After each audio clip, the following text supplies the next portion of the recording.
While A Year in the Life's Paul was mostly forgotten after his brief role in the Gilmore Girls revival, the very fact that he was so forgettable highlights a major issue with the miniseries.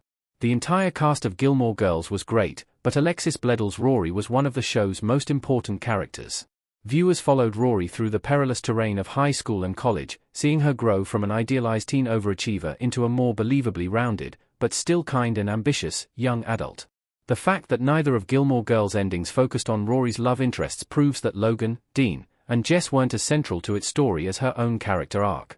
That said, like all of Lorelei's major romantic relationships, Rory's various love stories did develop her character and flesh out her personality. Each relationship saw her grow and change as a person, something that was epitomized by Rory breaking up with Logan to pursue a career in journalism in the original Gilmore Girls finale. Paul is the biggest example of how Rory has changed in A Year in the Life. Rory's earlier Gilmore Girls love interests were taken more seriously.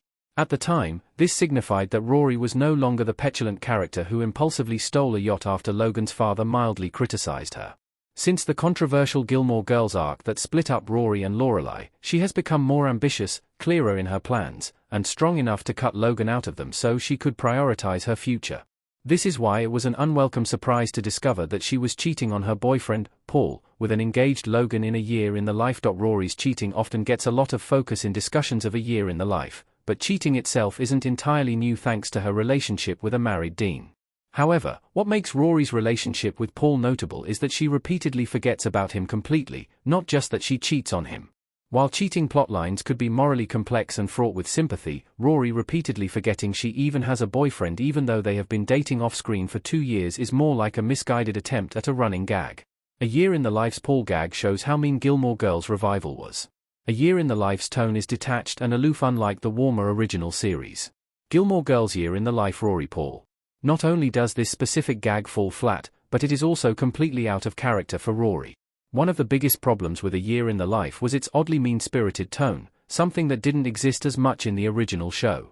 There are some great moments in the revival, but scenes like Rory and Lorelai body-shaming fellow bathers at a public pool in episode 3, Summer, feel nothing like the original show. In A Year in the Life, Lorelai does eventually tell Rory she has to break up with Paul. However, this is only part of the running joke, whereas the original show's Lorelai would have truly held Rory to account for her actions. Similarly, Luke not remembering Paul, when they've clearly spent time together, doesn't fit his character. For all the parts of A Year in the Life that work, Paul's role in the Gilmore Girls revival is a stark reminder of its shortcomings.